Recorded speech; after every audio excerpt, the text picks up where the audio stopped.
Well, unfortunately, it happens to us almost every day, every time we leave our homes. It could be our keys, it could be our wallet, or it could be looking for a phone that's already on our head.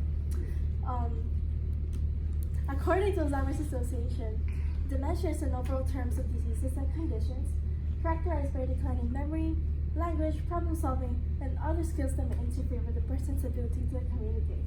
And by being familiar with this type of condition, you will be able to help out a friend or a family member who could soon be a potential risk of dementia.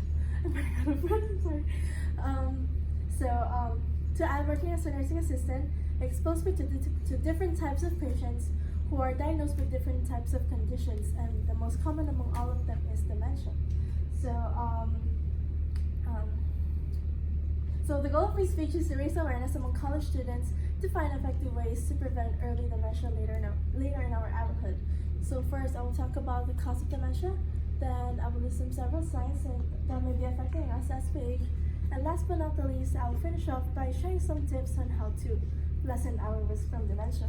So before I forget, I will talk about what are some factors that might put us at risk of dementia. So first, dementia is caused by damage to or changes in the brain. And as mentioned by Alzheimer's Association,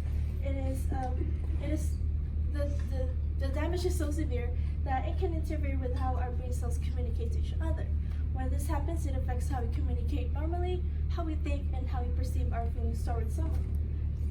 Next, our brain is well protected by different layers of tissues, but it is not enough to protect our brain from damaging brain trauma. And as claimed by Sir E. Starkstein and Ricardo Jordan of Cambridge University, the research concluded that patients who had already experienced traumatic brain injury, or what they call TBI, are high at risk of dementia compared to patients who have never experienced one before. And these changes immediately played a role in this mechanism. Third, the most common form of dementia is Alzheimer's disease, and symptoms start to emerge as after the age of 6 years old, or sometimes as early as 30 years old. Wow. And as described in Mayo Clinic, it is a progressive disorder that causes our brain cells to degenerate and die. And a person who is diagnosed with Alzheimer's may find it easier to remember about their childhood rather than the conversation they just had moments ago. And last but not the least, inherited dementia. Unfortunately, this can be avoided. Now that we have gone over several factors that may contribute to dementia, let us now move on to what we should look out for.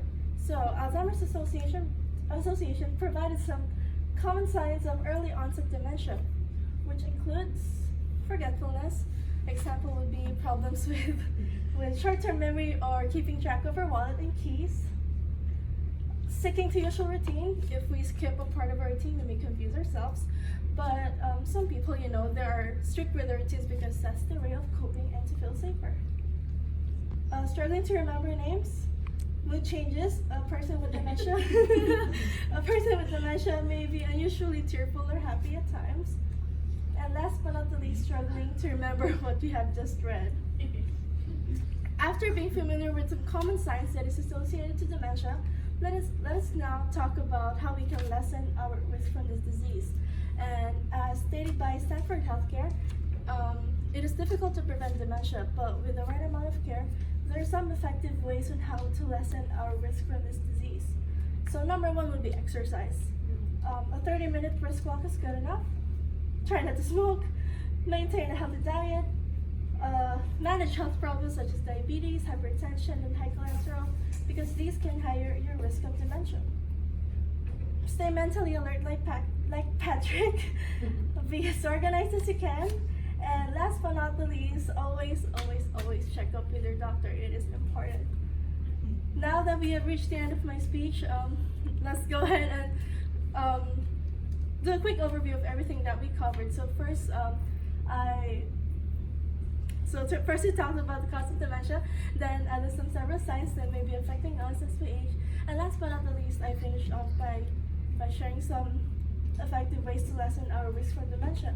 As what I had mentioned at the beginning of my speech, the goal was to raise awareness among college students to find effective ways to prevent early dementia later in our adulthood.